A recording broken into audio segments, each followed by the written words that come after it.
Sud Aiko Rob MSG। तो पुराने समय की एक सच्ची बात आपको कई बार सुनाया करते हैं कि एक बादशाह बहुत प्यार करता था अपने बगीचे से। बहुत सुंदर पेड़ थे, खूबसूरत फल लगते थे, और एक पेड़ ऐसा था बादशाह जिसके पास जाके अपनी भड़ास निकाल लेता था या अपनी बातचीत उससे साझी करता था। बहुत प्यार था, बहुत मोहब्बत थी उससे, जरूर उसके पास जाके बैठता था। लेकिन अचानक क्या हुआ कि वो पेड़ सूख गया, सूखना शुरू हुआ और सूखता चला गया। तो उनके गुरु थे बादशाह के, राजा के, वो आए, बादशाह को उदास देखा। कहते आप उदास क्यों हैं? कहते मेरा सबसे अच्छा जो दोस्त था उसका ये हश्र हुआ है, ये कैसे ठीक होगा? गुरु मुस्कुराए, कहते कोई बात नहीं, कोई पतिव्रता औरत हो, उसके पास छोटा बच्चा हो, उसको फीड देती हो, दूध देती हो, उसके दूध को पानी में मिला के अगर इस पे छिड़काव कर दिया जाए तो ये फिर से हरा भरा हो जाएगा। राजा ने हाथ जोड़ दिए, गुरु जी हम कहां से लाएं पतिव्रता? हमें क्या पता कौन पतिव्रता है? आप गुरु हैं, फकीर हैं, आप कृपा कीजिए। तो उसने कहा कि बादशाह आपके फला जगह पे एक मशहूर है औरत, आप उसको बुला लें। औरत को बुलाया, छोटा बच्चा था। उसने वो बच्चे को दूध देते देते 2 बूंदे 4 बूंदे पानी में डाल दी, पानी का छींटा दिया गया। कहते सारा पेड़ हरा हो गया, लेकिन एक टहना, एक बहुत बड़ा टहना ज्यों का त्यों सूखा रहा। बादशाह को बड़ा दर्द हुआ। कहने लगा गुरुजी ये देखिए कितना सुंदर पेड़ है, सारा हरा भरा हो गया, लेकिन ये जो एक टहना है ये बड़ा ही गंदा लगता है, ये ऐसा क्यों हुआ? गुरुजी मुस्कुराए, कहते इस बहन से पूछ लेते हैं कि ऐसा क्यों हुआ, ऐसा किस लिए हुआ। तो उन्होंने उसे बुलाया, पूछा। संत कहने के बेटा ये बताओ ऐसा क्यों हुआ? कहने लगे गुरुजी मुझे क्षमा करना, मैं पतिव्रता हूं, इसमें कोई दो राय नहीं। एक दिन शाम का समय था, मैं अपने बच्चे के साथ खड़ी थी, जो बड़ा बच्चा है। थोड़ी धुंध थी, थोड़ा अंधेरा सा छाने लगा था, लाइट थी ऐसा कुछ नहीं था, सूर्य था अभी। तो सामने से एक आदमी आ रहा था जो बिल्कुल मेरे पति जैसा था। मैंने बच्चे को कहा देखो तेरे पापा आ रहे हैं। लेकिन जब वो नजदीक आया तो वो कोई और था, वैसे डील डॉल, वैसे ही शरीर, सब कुछ वैसी चाल। तो वो एक धब्बा मेरे पतिव्रता पे लगा, जिसकी वजह से ये हरा भरा पेड़ तो हरा हो गया, लेकिन एक टहना सूखा रह गया। तो भाई उस परम पिता परमात्मा सदगुरु मौला का जो कोई हो जाता है, उसके दिलो दिमाग में किसी और के लिए वो जगह नहीं रहती जो अपने सदगुरु मौला के लिए होती है। सारी भावना, सर्वश्रेष्ठ भावना, सबसे ज्यादा प्यार मोहब्बत वो अपने अल्लाह वाहिगुरु सदगुरु मौला को करता है। उसे कहा जाता है रूहानियत में पतिव्रता। ऐसा कोई बने, ऐसा बन के कोई चले तो यकीनन उसके कुलें तक का उद्धार होता है और उसके ऊपर मालिक का रहमो करम बरसता उसे नजर आता है। आखिर एक दिन नूरी स्वरूप के दर्शन होते हैं और जर्रे जर्रे में, कण कण में वो सदगुरु के नजारे नजर आने लगते हैं। तो यहां तक दुनियावी तौर पे है, लोग करवा चौथ रखते हैं, सुबह सवेरे चूरमा ठोक लेते हैं, 10 दिन का भोजन 2 घंटों में रगड़ देते हैं और सारा दिन खाली पेट रह के दिखाना।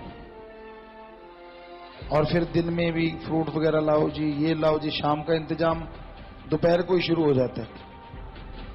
और इस दिन दुकानों पे जाके देखो, आपको लगेगा ही नहीं व्रत है, ऐसे लगता है कि वही खाने पीने का आज कोई कंपटीशन होने वाला है।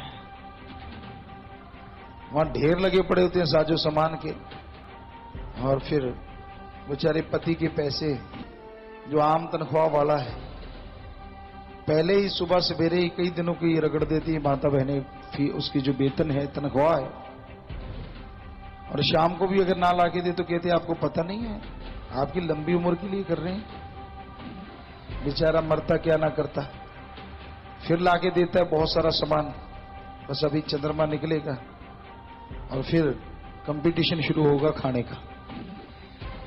तो ये हमें समझ नहीं आती, ये व्रत क्या मतलब। व्रत रखो, अगर व्रत सही तरीके से रखोगे तो उसका फायदा भी है कि सारा दिन गुनगुने पानी पे रहो, सुबह कुछ ना खाओ।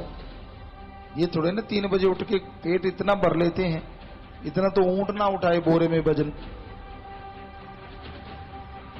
आंतड़ियां इतनी भर जाती हैं, उनको हिलने की जगह नहीं मिलती, इसलिए दोपहर को खुराटे मारते हैं माता बहन जो भी कोई व्रत रखता है। और कहां गर्म पानी पे रहना चाहिए, सुबह से कुछ ना लो, ठीक है, ताजा पानी, फ्रेश वाटर जो होता है गुनगुना, तो उस पे रहें। आंतड़ियों की सफाई होती है, परम पिता परमात्मा की याद आती है।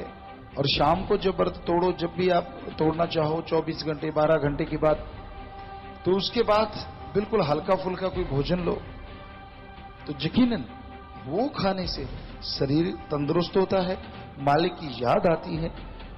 और हमें लगता है कि बहनें रखती है तो भाइयों को भी एक दिन रखना चाहिए।